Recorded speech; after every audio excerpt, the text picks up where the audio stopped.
state of South Dakota issued an Amber Alert after a reported kidnapping Thursday night around 9 o'clock. Officials are saying to be on the lookout for 1-year-old Javion Bluebird. Authorities say Javion was forcibly abducted from his grandmother's home in Sioux Falls by 2 females, one with a handgun.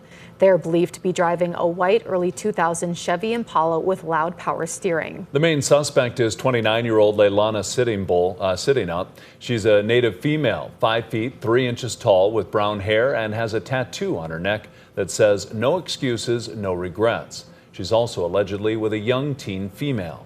If you have any information, contact Metro Communications. A Northwest Iowa man has been named a person of interest in the disappearance of a college student on spring break in the Dominican Republic. 22-year-old Joshua Reby of Rock Rapids is reportedly the last person who saw Sadiq Kananki in the morning of March 6th. The 20-year-old is a University of Pittsburgh student on spring break with her friends. This surveillance video shows Reby and Kananki walking to a beach around 5 a.m. Reby is not a suspect or under criminal investigation. Digital reporter Gracie Terrell dug into Reby's connection to the case in a KELOLAND.com original. South Dakota Attorney General Marty Jackley is in Washington, D.C. today to meet with President Trump and U.S. Attorney General Pam Bondi to discuss efforts to fight the impact of fentanyl nationwide. At noon Eastern Time, Jackley will be one of 7 attorneys general to speak about the dangers of fentanyl at the National Press Club. The Republican Attorneys General Association, or RAGA, is hosting that event, which they will live stream on their YouTube channel. Now let's get a check of our weather with meteorologist Scott Munt. A decent start to the day, but it's going to go downhill into the weekend. Yeah, we are looking at colder temperatures to make their way in. In the meantime, numbers will hit the 70s in southeastern KELOLAND, much like what we had yesterday. You can even throw in Brookings at 75. 75 in Marshall. And then we have temperatures remaining steady or falling in the western South Dakota because of the strong northwest wind. We could see wind gusts close to 70.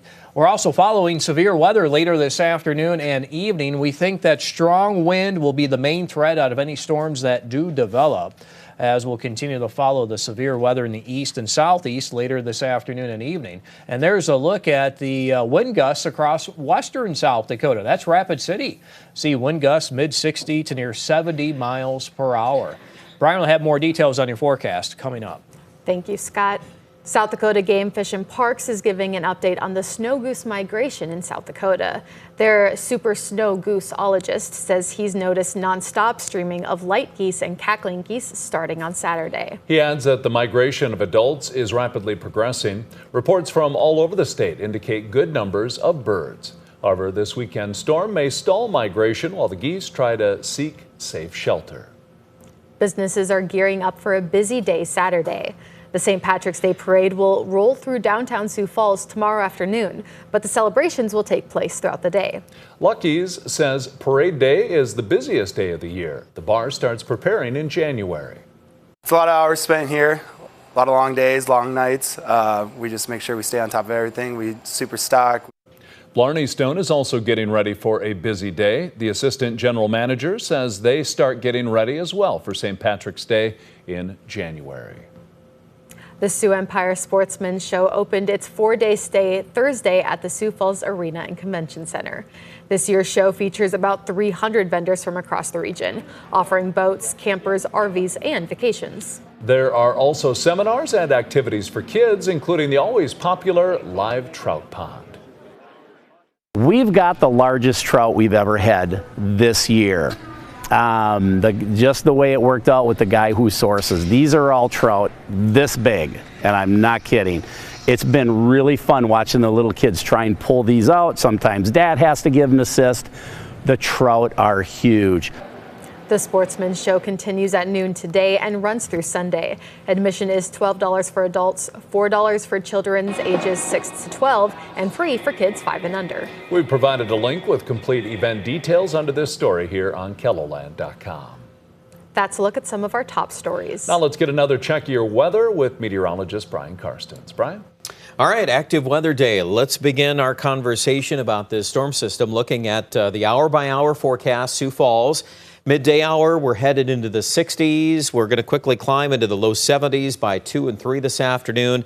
I think we'll crest here right around 74, 75, and that'll be in advance of this storm line. Now, there's a chance of thunderstorm activity at 5.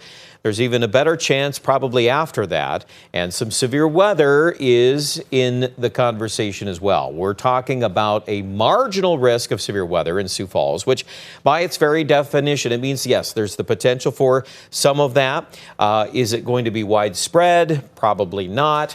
But if you work your way south and east into northwest Iowa, the farther you go, the more likely we are going to have some embedded storms with very strong winds. There's also a hail threat. Probably the wind is going to be the number one story here. Straight line damaging wind, gusts 60 to 70. Within that moderate risk and enhanced risk in Iowa, then you're talking 70, 80 mile an hour winds.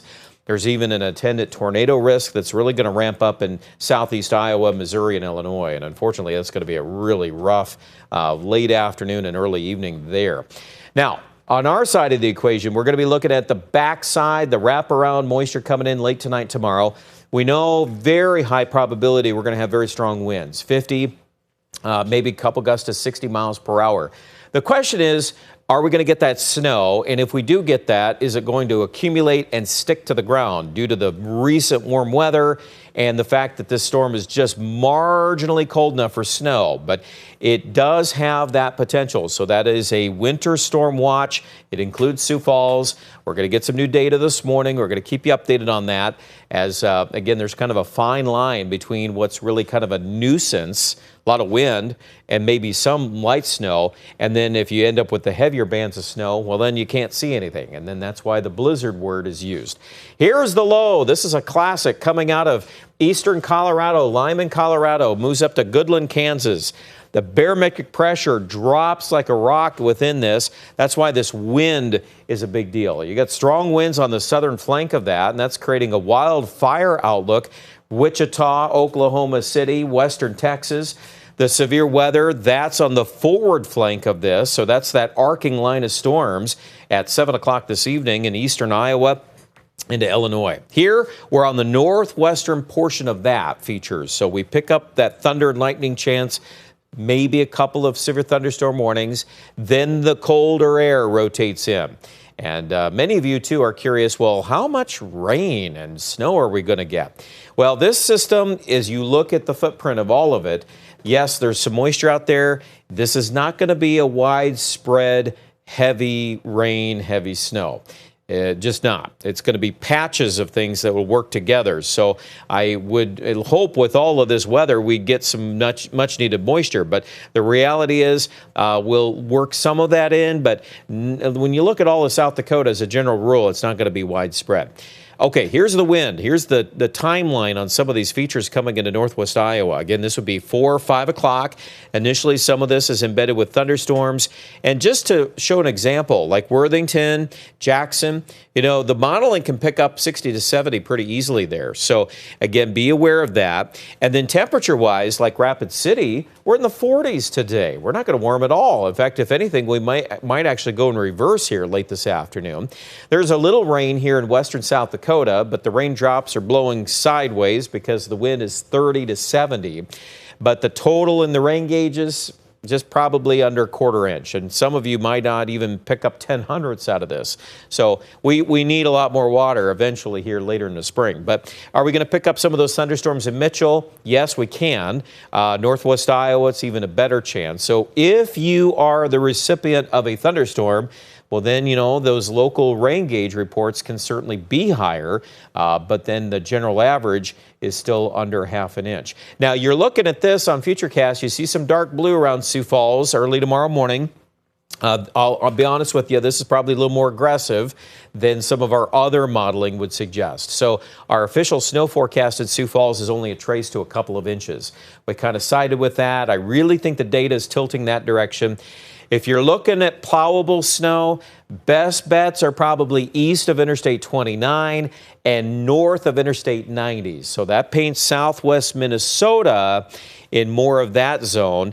Watertown, Sisseton, we've had, some conflicting data there. Are we going to go up to 3, 4, 5 inches? We certainly can, and I want to be careful on that too. But also the lower end is 2, and I think that that's also something that's emerging a little more here early this morning. So bottom line, keep up to date on the weather. We've got you covered. We got plenty of tools at your fingertips online at KELOLAND.com. And of course, we've got numerous things on our Storm Tracker app as well. 74 today, Sioux Falls. We got 40s in the west. We'll land on this one here as we let you go. Next week, are we going to pull back to the 60s? Yes, it's March. In fact, we'll probably have some 70s early next week in parts of eastern South Dakota. However, there's another storm on the way, probably by Tuesday night and Wednesday, and that one could deliver some more moisture to the plains, but a little early to speculate on all the details there. Check out more information, lots to get to, and you'll find all of our resources, of course, at KELOLAND.com. Stay tuned.